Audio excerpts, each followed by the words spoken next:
আজকে সকালে আমি হোয়াটসঅ্যাপে দেখলাম যে একটা চিঠি আসছে কেএলওর নাম করে।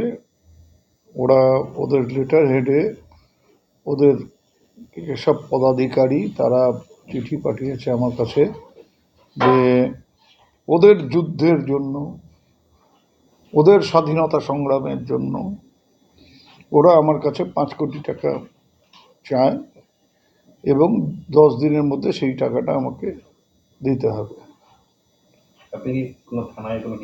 আমি এসপিকে পাঠিয়েছি চিঠির কপিটা, এসপি কুচবিহারকে। পাশাপাশি আমি একটা এফআইআর লজ করব দিনাটা থানায়, সেটা আমি এখনই পাঠাবো।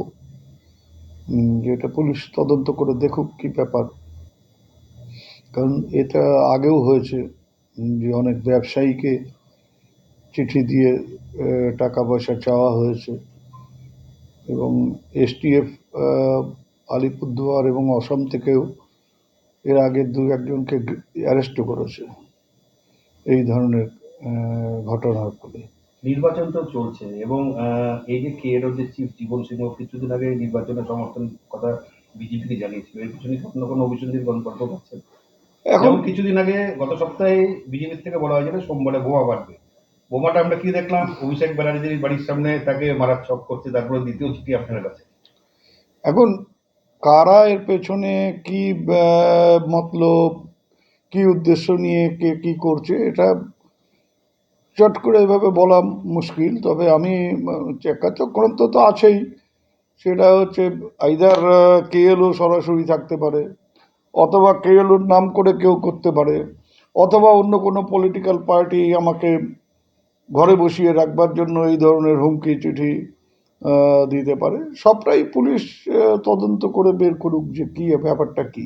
অপোজিশন তো নির্বাচনে আপনাকে ঘরে বসে রাখার যথেষ্ট চেষ্টা করছেন, আবার নতুন করে এটাকে চেষ্টা হতে পারে।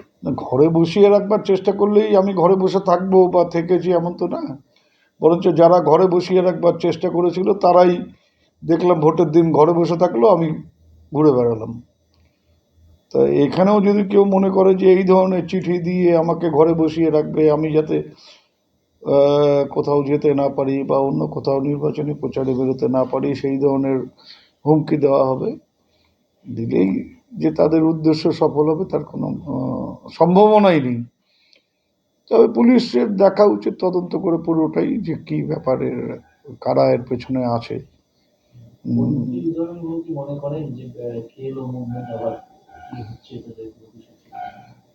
এখন কেউ কেউ আছে যারা নিজেদের প্রাসঙ্গিকতা, নিজেদের অস্তিত্ব বজায় রাখবার জন্য মাঝে মধ্যে মিডিয়ার সামনে গামছা দিয়ে মুখ ঢেকে হুঙ্কার ছাড়ে।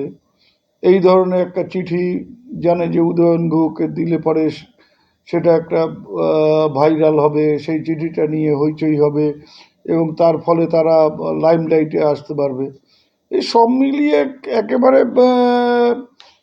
যেটার প্রাসঙ্গিক থাকবার জন্য যদি কেএলওর পক্ষ থেকে হয়, তাহলে আমি বলবো যে ওরা চেষ্টা করছে প্রাসঙ্গিক থাকবার জন্য।